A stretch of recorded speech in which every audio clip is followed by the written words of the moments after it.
I stand at my mother's grave, fingers trembling on the single white rose I've brought. The San Diego sun beats down on my black dress, my own design, though no one around me would ever guess its true value. That dress looks so economical, Brianna whispers loudly enough for everyone to hear. I suppose it's the best you could do with that failing little shop of yours. My jaw clenches, but I keep my eyes on Mother's headstone. The polished granite reflects the October sky, a stark contrast to the darkness settling in my chest. Catherine. Ethan sidles next to me, his cologne announcing his presence before his voice does. If you need a loan to keep the boutique afloat, just ask. I've always said managing finances isn't for everyone. A memory flashes, Mother teaching 8-year-old me to sew, her gentle hands guiding mine along the fabric. They'll see your light someday, Katie, she had whispered. Just wait. The boutique was Martha's little hobby, my father announces to the small gathering of mourners. His voice carries the familiar dismissive tone he reserves exclusively for my achievements. Catherine insists on clinging to it, but we all know it's just sentimentality. Always was the family disappointment. My heart pounds against my ribs like a trapped bird. I swallow hard against the sting of tears I refuse to shed. Not here, not in front of them. Instead, I run my fingers along the hem of my dress, feeling the luxurious fabric I personally selected from an Italian mill that supplies only the most exclusive fashion houses. The dress that Brianna just mocked costs more than her monthly rent, all $25,000 of it. My own design, from my own label, worn by celebrities and royalty alike. Last spring, I had shown Mother my newest collection. Away from the family, in the privacy of my actual headquarters, she had beamed with quiet pride. You were always meant for greatness, Catherine, she had said, touching the fabrics with reverent fingers. For a decade, I've maintained this facade. The struggling daughter with her mother's little shop, while secretly building a fashion empire under the name K. Morgan. The separation protected me from their manipulation, their constant attempts to claim credit for any success, their inevitable demands for money. But Mother is gone now. The one person who knew both sides of my life lies beneath fresh soil and unanswered questions. Perhaps the time for pretending has passed. I manage just fine, thank you, I tell Ethan, stepping away from his condescending offer. Father clears his throat, drawing attention like he's about to announce quarterly earnings. About the boutique property, I've already contacted a realtor. The location has excellent development potential, and the proceeds will benefit the whole family. Mother left the boutique to me, I say quietly. It's not for sale.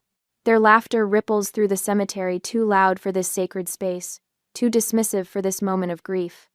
Brianna's perfectly manicured hand pats my shoulder with theatrical sympathy. Oh, Catherine, always so sentimental about that little store. The way she says little store makes it sound like a child's lemonade stand. Dad knows what's best. The property is worth far more than whatever you're making selling homemade scarves. My father steps closer, towering over me with the practiced intimidation he's perfected over decades of business dealings. We'll discuss this tomorrow at my house. 2:00. Don't be difficult, Catherine. The implicit threat is clear. They intend to take the one thing they think I have.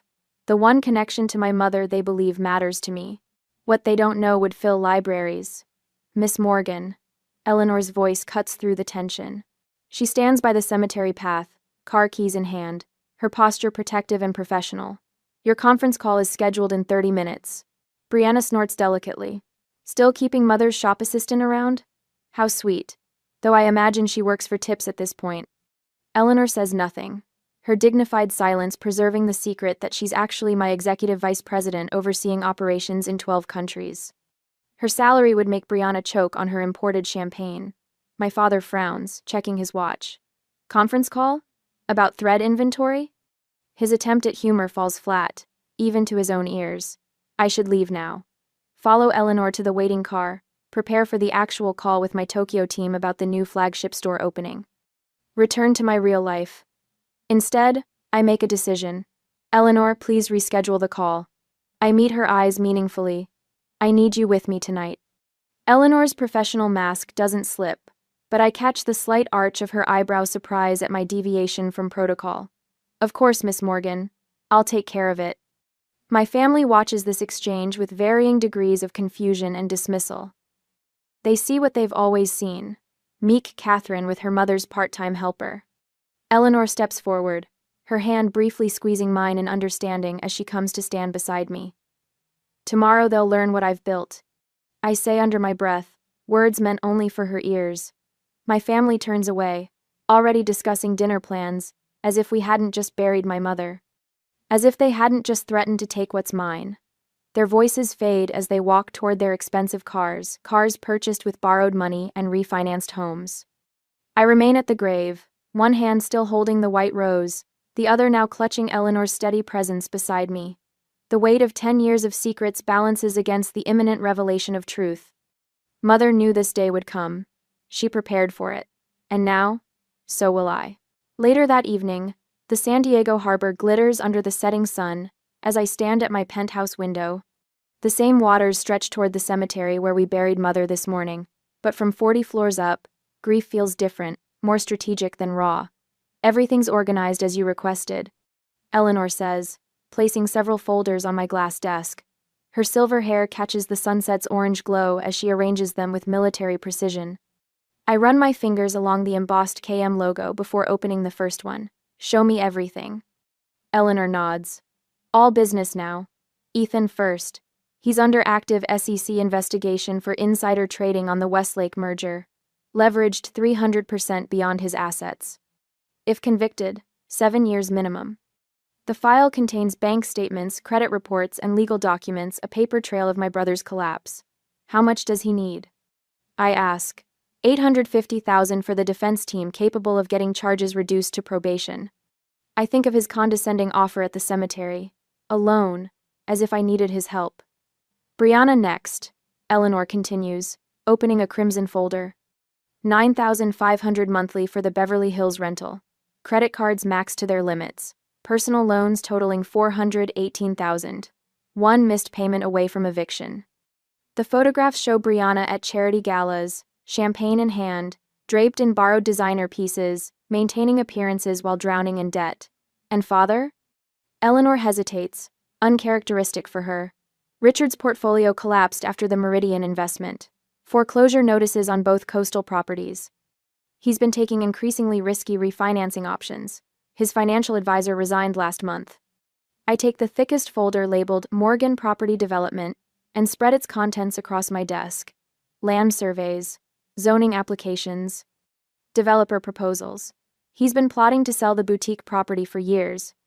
I say, the betrayal fresh, despite my suspicions. 3 different developers over 5 years, Eleanor confirms. He accelerated efforts after your mother's diagnosis. My throat tightens, waiting for her to die. There's more.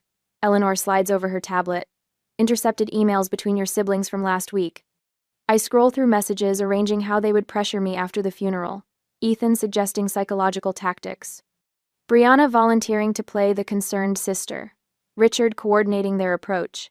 They've been undermining your lease renewal behind the scenes. Eleanor adds. Brianna's contact at the city planning office has been helping delay permits for your expansion. I push back from the desk, moving toward the wall of windows where San Diego sprawls beneath me. Somewhere down there, my family is likely congratulating themselves on how they'll divide the spoils of what they think is a modest boutique. Show me mother's correspondence, I say. Eleanor retrieves a leather-bound portfolio from the safe. Inside are years of letters, cards, and legal directives from mother, all protected from family interference. I trace her handwriting with my fingertip. She kept my success secret because I asked her to.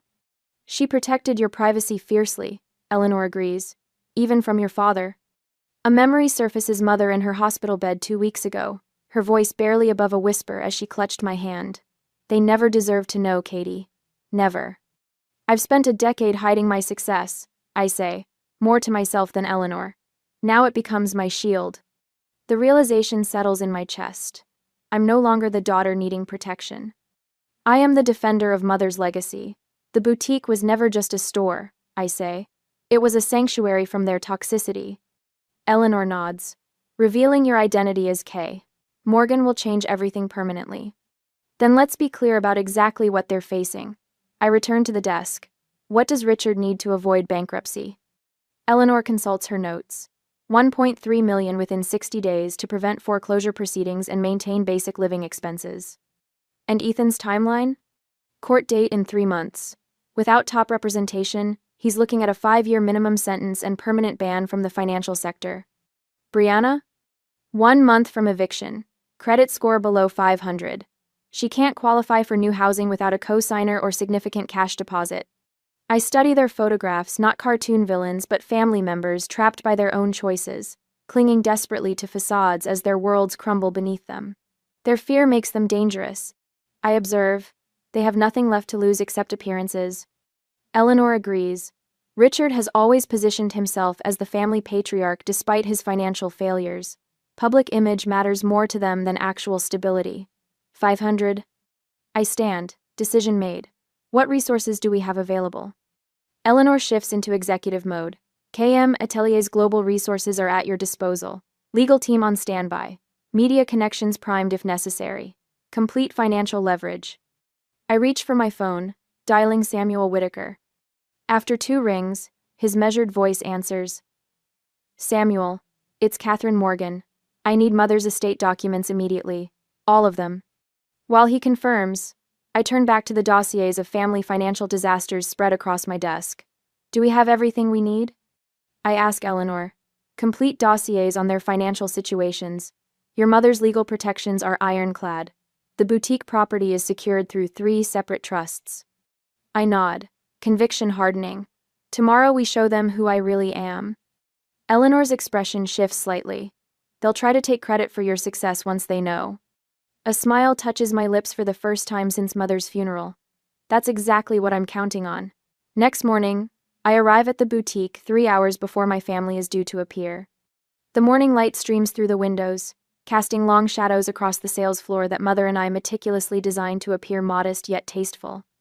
A space created to maintain the illusion of the struggling daughter. Samuel waits for me inside, leather portfolio tucked under his arm, his silver-framed glasses catching the sunlight. Catherine, he extends a manila envelope. Your mother's final arrangements, as you requested. My fingers tremble slightly as I open it. I scan the documents, then look up sharply. Mother left me everything? Not just the boutique? Samuel nods, his expression solemn. Complete control of the Morgan family estate. She amended her will last year when her diagnosis came through. You are the sole executor with full authority over all assets. I sink into the nearest chair, a vintage piece from the 1960 seconds that mother loved. They don't know, do they? No. Your father believes the estate will be divided equally, with him maintaining control as family patriarch. Samuel removes more papers from his portfolio. Your investigator delivered this an hour ago. Your family met with Westlake developers this morning at 8. My stomach tightens. Before mother is even cold in her grave. Samuel adjusts his glasses. They're moving quickly. The developer's proposal includes demolishing this building for a mixed-use complex. The paperwork was prepared weeks ago. I stand, smoothing the lines of my charcoal pencil skirt. They scheduled our meeting at father's house. Home field advantage. A psychological tactic, Samuel confirms, common in high-stakes negotiations. I walk to the window, watching a young woman admire the display of hand-stitched scarves. She has no idea the woman who created them oversees production facilities on 3 continents. We're changing the location. I decide, turning back to Samuel. The meeting happens here, not at his house. A soft knock at the back door interrupts us. Eleanor enters, carrying a leather document case stamped with the KM Atelier logo. The Tokyo team confirmed the flagship opening next month, she says, placing the case on the counter. And I brought the Volante acquisition papers. Became official yesterday. I raise an eyebrow. The business news father never reads. Eleanor's lips curve upward. Biggest fashion acquisition of the quarter. $2 billion.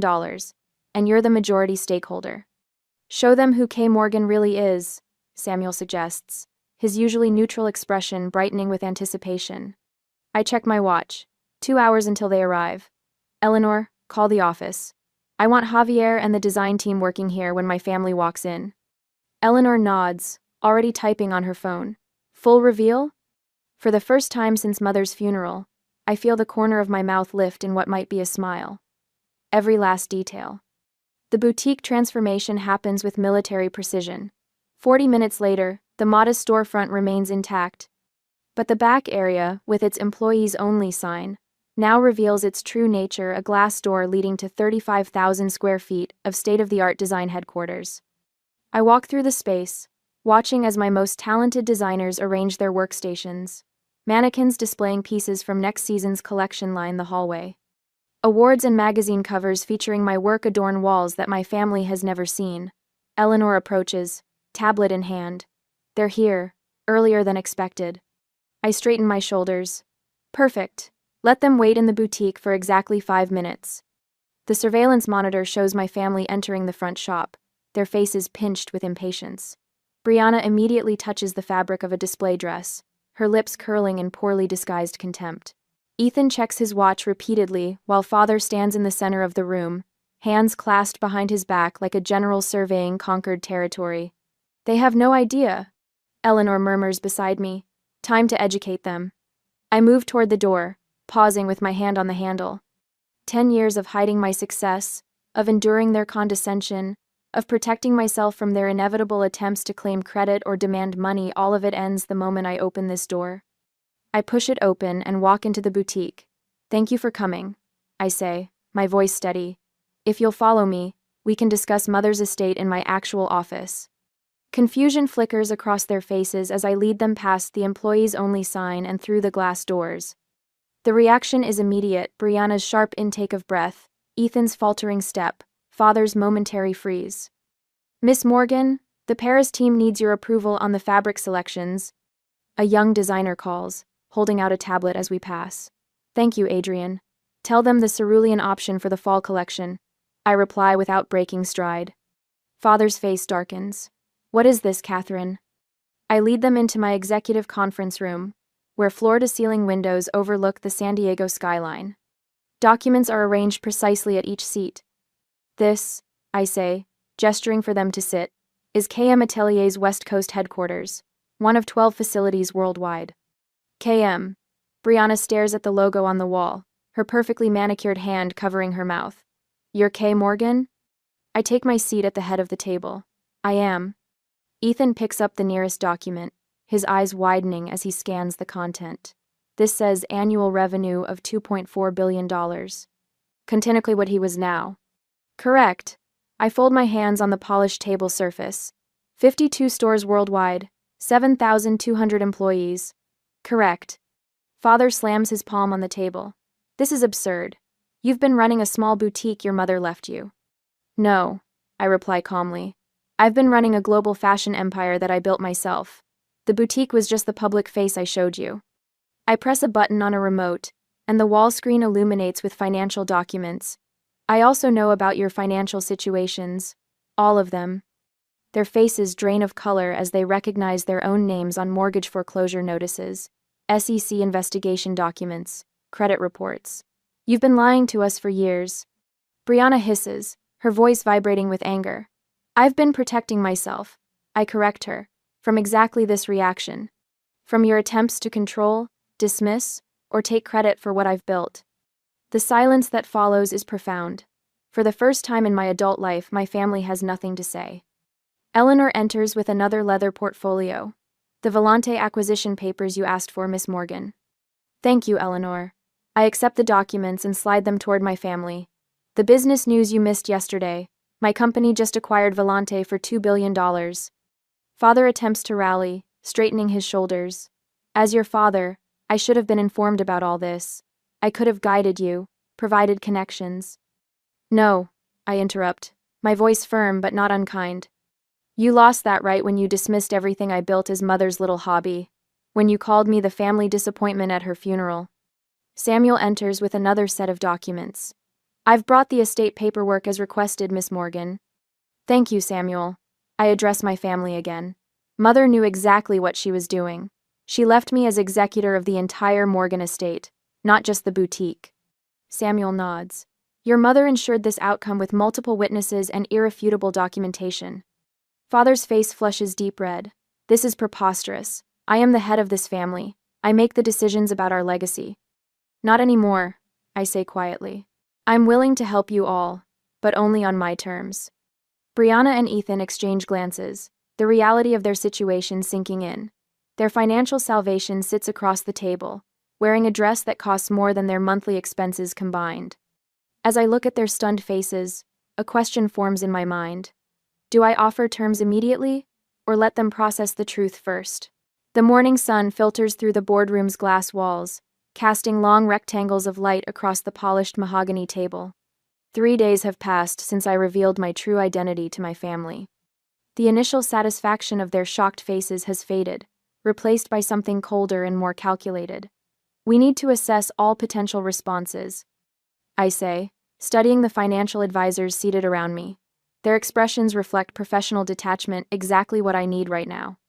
Eleanor sits to my right, her silver-streaked hair pulled into a neat chignon, her tablet displaying our agenda.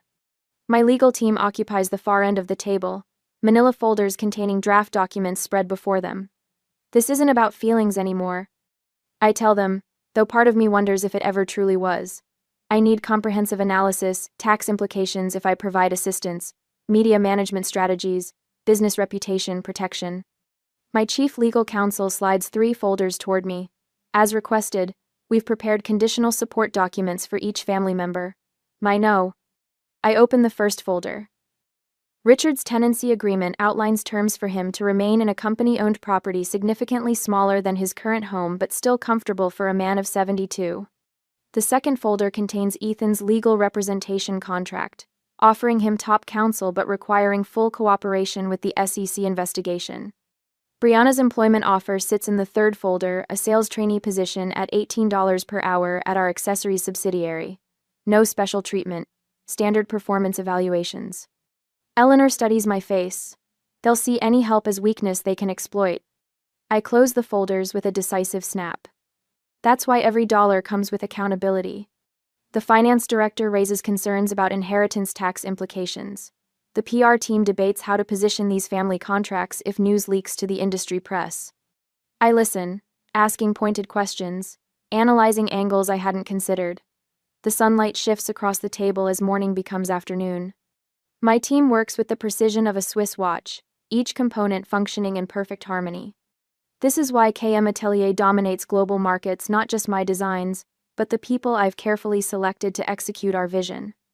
Later, in my office, Eleanor brings coffee and a folder of documents detailing my family's activities since our confrontation. Your father has consulted with 3 competing attorneys about contesting your mother's will, she reports, setting the cup beside my computer. The firm in La Jolla is particularly aggressive with inheritance disputes.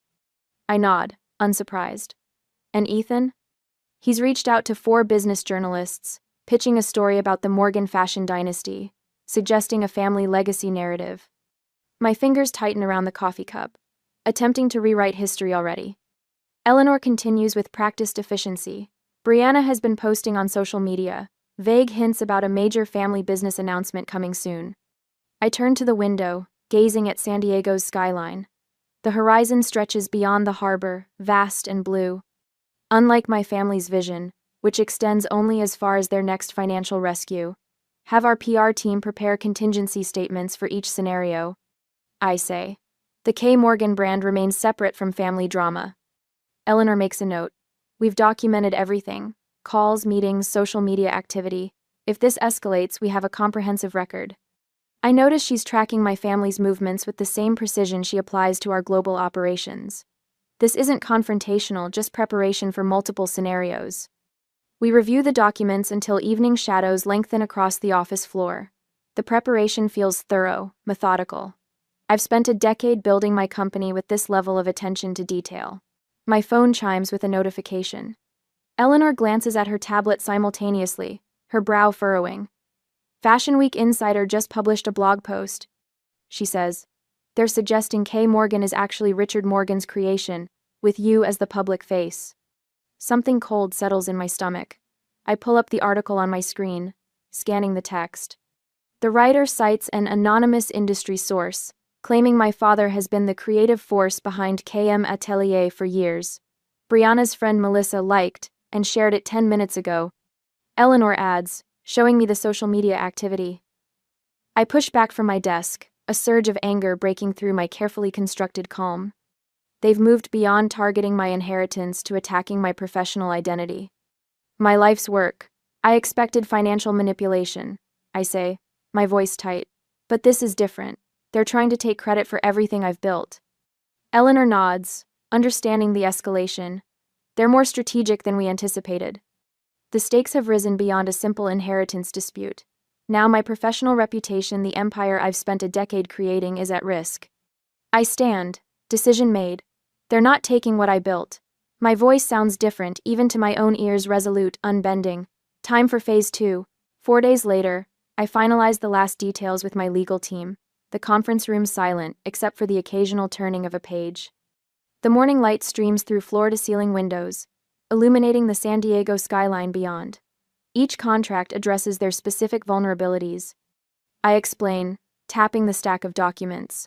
Father can remain in a smaller home as my tenant, provided he acknowledges publicly that I built this company alone.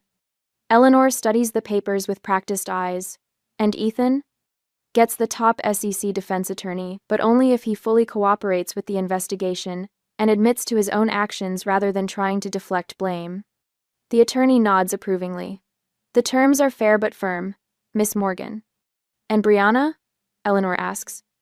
I slide forward the third contract. Sales trainee position at our Beverly Hills subsidiary. $18 an hour. Standard performance evaluations. No special treatment. Eleanor raises an eyebrow. She won't like starting at the bottom. She needs to understand what actual work looks like. I square the contracts into a neat pile. This isn't about punishment. It's about establishing reality. My mind shifts to strategy. We present these as non-negotiable. They can accept my terms or walk away with nothing. They'll see this as an attack, the attorney warns. It's a business negotiation, I reply, rolling my shoulders to release the tension. Not a family reconciliation. Eleanor's phone vibrates. She glances at the screen, her expression tightening. Catherine. Her voice carries an urgency I rarely hear. Your father has scheduled a press conference for tomorrow morning. What? The word escapes sharper than I intended.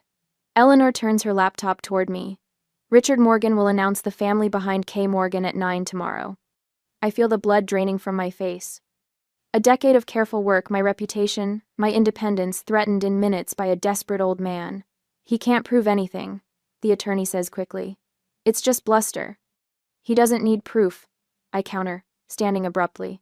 Just enough confusion to damage our brand and the Volante acquisition.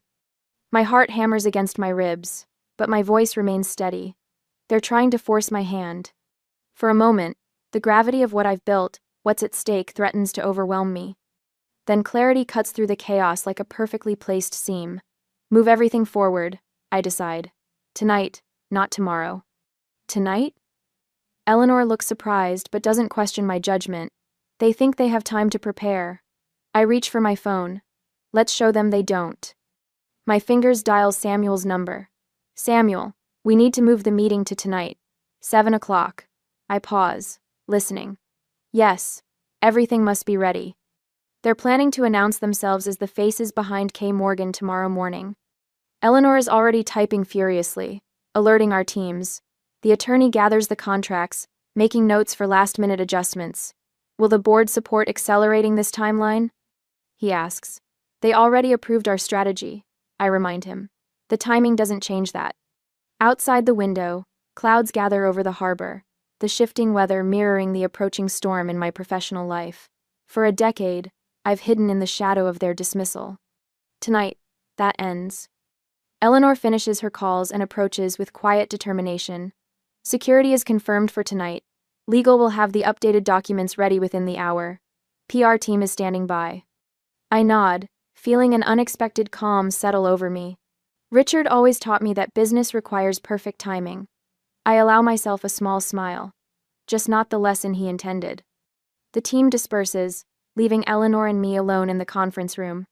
They won't see this coming, Eleanor says, her confidence unwavering. We're ready. I close my eyes briefly, thinking of my mother. The boutique wasn't just a store to her, it was a sanctuary from my father's constant belittling, a place where creativity trumped cruelty. It's time, I say, opening my eyes. Time to secure my mother's legacy. Eleanor squeezes my hand, the gesture brief but meaningful. And your own. The next hours blur into focused preparation, documents reprinted, security positioned, evidence organized. With each passing minute, I feel myself transform from the daughter they dismissed into the business leader I've always been. Tonight, They'll face not the Catherine they thought they knew, but Kay Morgan, CEO of a fashion empire built without their knowledge or support. Tonight, the family who never believed in me will discover exactly what I'm capable of. That evening, I grip the polished conference table as Thomas Vellante enters behind my father. The Italian designer's presence hits me like a physical blow. The founder of the luxury label I acquired just last week should be in Milan preparing for Fashion Week, not standing in my San Diego office beside my father. Catherine. My father's voice carries the same dismissive confidence he's wielded my entire life, despite the foreclosure notices piling up at his coastal estate. He gestures to Thomas as if introducing old friends. I believe you know Mr. Vellante. Eleanor steps closer to my chair, a subtle shift of alliance that doesn't escape my father's notice. Miss Morgan. Thomas Vellante's accent wraps around my name like expensive silk hiding a razor's edge. Or should I say, Kay Morgan? It seems we have much to discuss regarding the acquisition terms. My stomach tightens. Of all the contingencies we prepared for, this alliance wasn't among them. What's this about? I keep my voice level, though my pulse thunders in my ears. Brianna slides a leather portfolio across the gleaming table. Her smile reminds me of when she would hold my favorite dolls just out of reach as a child. The Vellante acquisition numbers. She taps manicured fingernails against the portfolio. Thomas has concerns about how they were represented. Ethan leans forward, his cologne overwhelming the subtle scent of the fresh lilies Eleanor placed in the office earlier. The board might be interested in how you've maintained two separate identities while running a publicly traded company. The pieces click into place. This isn't just about the boutique anymore. They've found the one pressure point I hadn't anticipated. Thomas opens the portfolio, revealing spreadsheets I recognize from our confidential negotiations. These projections for the Milan factory, they appear to have been manipulated. My father stands taller, triumph flashing across his face. We're giving you one chance, Catherine. Bring the family into company leadership. Board positions for Ethan and me, VP of Public Relations for Brianna. We're trying to protect you from yourself. Brianna's voice drips with theatrical concern, the same tone she used when telling Mother I wasn't cut out for design school. The shareholders deserve to know who's really behind the company. Thomas clears his throat. If these discrepancies become public, it could delay or even cancel our acquisition. The market doesn't respond well to uncertainty. Ethan straightens his tie, the picture of professionalism, despite the SEC investigation looming over him. The Securities and Exchange Commission might be interested in how you've kept your identity hidden all these years. For a single heartbeat, doubt whispers through me. They've escalated beyond anything I expected, beyond the boutique, beyond inheritance, straight to the heart of everything I've built. My phone vibrates once in my pocket. I slip it out just enough to see Eleanor's text. Contingency protocol? I give her the slightest nod and type back a single word. Activate. Eleanor leaves the room without a word, her footsteps fading down the hallway. The silence stretches as my family exchanges victorious glances. You understand what's at stake, my father says. Not a question, but a statement of fact. This isn't just about family anymore. This is your entire company, your reputation. I stand slowly, buying time. You've clearly put thought into this. Brianna smiles wider. We always knew you were hiding something, just not something this valuable. The conference room door opens before I can respond. Eleanor returns with Samuel Whitaker and two members of my legal team. They carry tablets and document folders, moving with practiced efficiency that speaks of preparation. Mr. Vellante. Samuel extends his hand with professional courtesy. A pleasure to see you again. Thomas frowns, confusion crossing his features. Again? Samuel places a document in front of him. Your signed acknowledgement of Catherine Morgan's identity as Kay Morgan, dated prior to acquisition negotiations, notarized and witnessed. Color drains from Thomas's face as he stares at his own signature. Eleanor connects her tablet to the room's display screen. Shall I play the recorded conversation from yesterday evening? The one where Mr. Morgan offered you 10% of his proposed board compensation in exchange for your support today? My father's posture stiffens. You've been recording us? Not you specifically, I reply, finding my voice strengthened by their shocked expressions. We record all calls related to acquisitions as standard practice. Thomas called our acquisition team yesterday. Standard protocol flagged certain keywords for review. The legal team distributes thick document packages to each family member. The weight of the folders seems to physically push Brianna back into her seat. These are your options, I explain, watching their expressions shift from triumph to uncertainty. Every scenario we anticipated, every potential attack, with appropriate responses documented. Eleanor taps her tablet, changing the display to show complex organizational charts. This is what happens if you contest the acquisition. This is what happens if you approach the SEC. This is what happens if you call a press conference. Samuel steps forward. And these are the terms Miss Morgan is prepared to offer, should you choose cooperation instead of confrontation. I watch understanding dawn across their faces, the realization that I've been planning for this moment as methodically as they have, but with vastly greater resources. You have 1 hour to decide, I tell them, gathering my notes and standing. My terms are nothing. I have an emergency board meeting to attend. You're leaving us here? Ethan's voice has lost its condescending edge. Eleanor will answer any questions you have. Samuel will confirm the legality of the documents. I pause at the door, turning back to face them. If you reject these terms, I am prepared to cut all ties permanently. Thomas Vellante approaches me, his expression resigned. The acquisition? Will proceed as planned, I assure him, provided there are no further complications. As I walk out, Eleanor's voice carries clearly. Miss Morgan won't negotiate further. Those terms are final. Samuel adds, these documents are binding once signed. I recommend you read them carefully. The boardroom door closes behind me, and for the first time since Mother's funeral, I take a full, deep breath. The stakes have never been higher, but neither has my resolve. Whatever they decide in the next hour will determine our relationship permanently. I straighten my shoulders and walk toward the waiting board members. By the time I return, I'll know whether I still have a family. 10 minutes later, I return to the executive floor, my heels striking a steady rhythm against the polished marble. The sound announces my presence before I round the corner into the conference room where my family waits with the contracts. They fall silent when I enter. Richard stands at the window, silhouetted against the San Diego skyline, his shoulders rigid with the pride that's defined him for decades. Brianna perches on the edge of a leather chair, phone clutched in her manicured hands. Ethan paces near the door, his usual smirk replaced by a tightness around his eyes that betrays his fear. Behind me, board members and key employees file in quietly, positioning themselves along the wall. This confrontation will have witnesses, professionals, who have respected me for years while my family dismissed me for just as long. Have you reached a decision? I ask, placing my hands flat on the polished table. This is ridiculous, Catherine. Richard turns from the window, his voice carrying the authoritative tone he's wielded my entire life. These terms are insulting. I built this family. I gave you everything. Everything? My laugh comes out sharper than I intended. You gave me criticism, doubt, and dismissal. Mother gave me belief. Richard's face hardens. Your mother would want you to forgive family. She valued loyalty above all. The words land like a physical blow, invoking Mother's memory as his final manipulation. For a moment, the old guilt rises in my chest. The practiced response of a lifetime to acquiesce, to keep peace flutters at the edges of my resolve. Then I remember the letters. Mother knew exactly who you were. I opened the leather portfolio. Eleanor handed me moments before I entered. That's why she protected me from you. I remove a stack of letters bound with faded blue ribbon. Mother's handwriting flows across the aged paper in elegant cursive. I place them on the table and slide them toward Richard. Mother documented everything. Every dismissive comment. Every attempt to undermine my business. Every conversation where you planned to rescue me from my little hobby once she was gone. Ethan stops pacing. You're bluffing. Page 16. I don't take my eyes off Richard.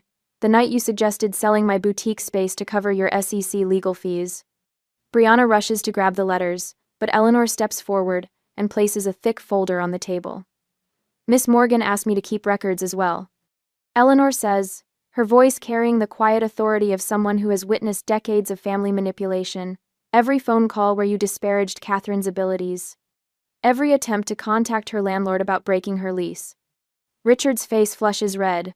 This is a business meeting, not a therapy session. Your emotional grievances aren't relevant to... They're entirely relevant, says Thomas Vellante, stepping into the room. My heart stutters. Thomas's presence was Richard's trump card, the founder of the luxury label I just acquired, the man my father tried to manipulate into threatening my company's stability. Richard's expression shifts from anger to smug satisfaction. Thomas understands what's at stake here. I certainly do. Thomas nods to me before facing my family. That's why I need to clarify something. Yesterday, Richard offered me a substantial kickback if I threatened to pull out of our acquisition agreement. The room falls silent. Even the board members shift uncomfortably. That's absurd, Richard sputters. I was protecting family interests. By attempting to sabotage mine, I say, just as you've always done. I turn to address each false narrative they've constructed. To Ethan, I reveal the SEC documents showing his attempts to deflect blame onto junior associates. To Brianna, I present the social media strategy she'd drafted announcing herself as the creative force behind K. Morgan. To Richard, I display the real estate developer's proposal for my boutique property, dated 3 weeks before Mother's death. The board chairman clears his throat. Speaking for everyone present, Miss Morgan built this company without family assistance. We've witnessed her work ethic, vision, and integrity firsthand. Richard's expression darkens. This is a family matter. No, I correct him. This is a business decision, and the business belongs to me. I slide 3 folders across the table, one to each family member. Sign the contracts now, or leave with nothing. The atmosphere shifts. The temporary victory of my revelation at the boutique pales compared to this moment. This isn't temporary. This is permanent. Ethan breaks first. Always the pragmatist, he recognizes defeat when he sees it. He flips through the contract, jaw tightening at the clause requiring his full cooperation with the SEC investigation in exchange for legal representation. This legal team will cost a fortune, he mutters, reaching for a pen. Yes, it will. I agree. My fortune. Richard watches his son sign with disbelief etched into every line of his face. His control, the cornerstone of his identity, crumbles visibly. For 72 years, he's navigated life through intimidation and authority. Now, in a room full of witnesses, that power dissolves. Brianna stares at me, tears welling in her eyes. You really don't need us, do you? The question carries the weight of a lifetime of assumptions that I was the weak one, the disappointing one, the one who needed rescue. I never did. I tell her honestly, but I'm offering you a chance anyway. Her hand trembles as she takes the pen. The contract before her outlines her position as a sales trainee, $18 per hour, standard evaluation metrics, no special treatment. It's more than fair, given her complete lack of relevant experience. It's also more than she deserves, given her years of mockery. Richard remains standing, pride battling with financial reality. The foreclosure notices on his coastal properties leave him little choice, but admitting defeat comes harder to him than to his children. This is how you honor your mother? By humiliating your father? His voice breaks on the final word. Mother left you a choice in her will. I remind him. Live in the 3-bedroom rental property I'm offering, or find your own housing. Those same options remain on the table. The board stands united behind me. Eleanor and Samuel flank me like sentinels. For the first time in my life, I am not the outnumbered one in family confrontations. Richard's hand shakes as he finally reaches for the pen. The signature he scrawls bears little resemblance to his once confident penmanship. The man who dismissed me as a disappointment at Mother's funeral now accepts my terms just to keep a roof over his head. One by one, they sign. 3 signatures. 3 acknowledgments that Catherine Morgan built her empire herself. 3 admissions that the family narrative was wrong. The weight that's pressed against my chest for a decade begins to lift. This isn't the reconciliation some might have hoped for, but it's the resolution I needed. I'll have copies sent to your respective addresses, Samuel says, collecting the signed contracts. Is that all? Richard asks, his voice hollow. That's all, I confirm. The terms are clear. Richard, you'll have access to the rental property starting tomorrow. Ethan, the legal team will contact you Monday. Brianna, orientation begins next week. They stand to leave, diminished in ways that have nothing to do with their financial circumstances. Their facades have crumbled, revealing the truth I've always known but never acknowledged. Their power over me existed only because I allowed it. As they file out, Eleanor steps to my side. Your mother would be so proud of your strength. I watch my family, my blood relations walk away. They're not defeated enemies. They're simply people who must now face the consequences of their choices. This isn't revenge, I say quietly. It's boundaries. The distinction matters. Revenge seeks to hurt. Boundaries seek to protect. I've spent too long hiding my success, believing protection required secrecy. Now I understand that true protection comes from standing firmly in my truth. The conference room empties until only Eleanor and I remain. The signed contracts represent not just a business agreement but a personal declaration. I am Catherine Morgan, founder and CEO of KM Atelier, daughter of Martha Morgan. I built an empire while they weren't looking, and now they'll live within its boundaries. The sun sets over San Diego Bay, painting the sky in brilliant oranges and pinks. Mother loved this time of day, the transition between worlds, she called it. Standing in my power at last. I understand what she meant. The New York Times headline stares back at me from my tablet. Fashion's best-kept secret, Catherine Morgan revealed as K. Morgan. 6 weeks since Mother's funeral, 3 since the revelation that shattered my family's illusions. The article details my journey from design school graduate to global fashion empire builder, all while maintaining the facade of running a struggling boutique. The comment section is overwhelmingly positive. Eleanor says, sliding a sales report across my desk. Web traffic up 45% since the article broke. Instagram followers doubled overnight. I nod, still processing this new reality, where I'm seen truly seen, after a decade of shadows. Any word from Richard? Your father's settled into the Coronado condo. Donated most of his furniture to that veterans housing project. Eleanor's expression softens. He called yesterday, actually. Asked if you'd mind if he volunteered at that retirement community's design program. This surprises me. The one teaching seniors to make their own clothing modifications? The very same.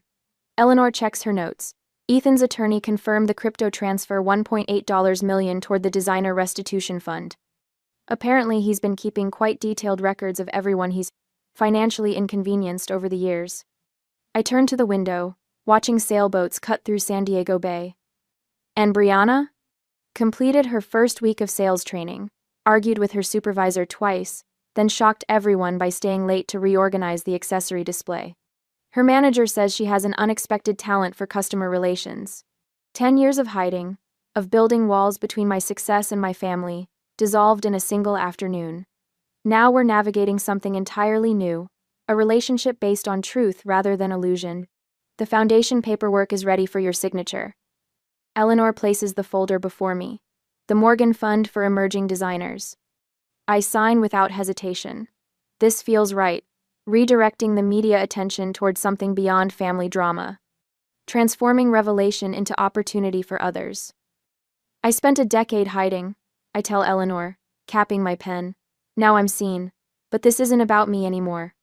6 months later, I stand center stage at the International Design Awards, wearing Mother's vintage dress I've redesigned with subtle contemporary elements. The spotlights no longer make me flinch. It is my honor to present this year's Breakthrough Designer Award, I say into the microphone, my voice carrying confidently through the packed ballroom. The contrast with the trembling woman at Mother's grave couldn't be more stark. That day in the cemetery, I'd clutched a single white rose, while family dismissed everything I'd built. Tonight, I command attention from an industry that respects what I've created. Richard sits at a table near the stage, wearing a suit that fits his new, leaner frame. He nods slightly when our eyes meet. No longer the towering figure demanding compliance, he's found unexpected purpose, teaching retired craftspeople to adapt clothing for mobility challenges. Ethan sits beside him, reviewing notes for tomorrow's mentoring session, with young designers on contract negotiation, his legal expertise redirected toward protection, rather than exploitation. And there's Brianna, in a dress from our affordable line she helped develop, speaking animatedly with buyers. Her natural talent for connecting with people has earned her a genuine promotion to regional sales director, not through nepotism but achievement. The Volante integration exceeds all projections. Eleanor whispers as I return to our table after presenting the award. And the educational initiative launches next month. I squeeze her hand in silent gratitude. Eleanor, the one constant through all of this transformation. When Mother's design journals were published last month with my introduction, I finally understood why she kept my secret all those years. Not to hide my light, but to ensure it couldn't be claimed by those who hadn't earned it. Sunday evening finds us gathered around the table in my penthouse. The same configuration of family members as countless dinners before, yet everything has changed. The quarterly numbers look promising, I say, passing the serving dish to Richard. Though I'm more excited about the Morgan Recovery Grant results. 3 designers pulled back from bankruptcy already, Eleanor adds. She's taken on directing the foundation with characteristic efficiency. We're carrying your mother's legacy of nurturing talent. Richard serves himself a modest portion, a man still learning new patterns. I've been thinking about Martha's first sewing machine, he says, the singer with the gold detailing. It should be displayed somewhere people can appreciate its significance. We've reserved space in the company museum, I tell him, along with her original sketches. Brianna leans forward. Speaking of the foundation, I had an idea about a scholarship program for the design school, maybe in Mother's name. I've been working with some of the current students, and their financial struggles are significant. The Brianna of a year ago would have considered such students beneath notice. Now she sees them as worthy of support. The transformation isn't perfect. We all carry our histories, but it's genuine. Ethan discusses legal protections for young designers, his knowledge now a shield rather than a weapon. For the first time, I recognize my brother's intelligence without the shadow of manipulation. As dinner concludes, I stand at the window overlooking the lights of San Diego, the same city where we buried Mother nearly a year ago. The family that gathered then bears little resemblance to the people sitting in my living room now.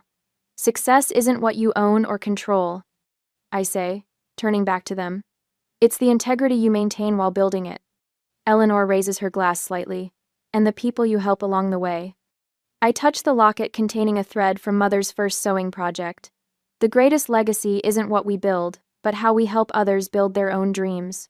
Mother understood that. Now, finally, so do I. And so, remarkably, does my family.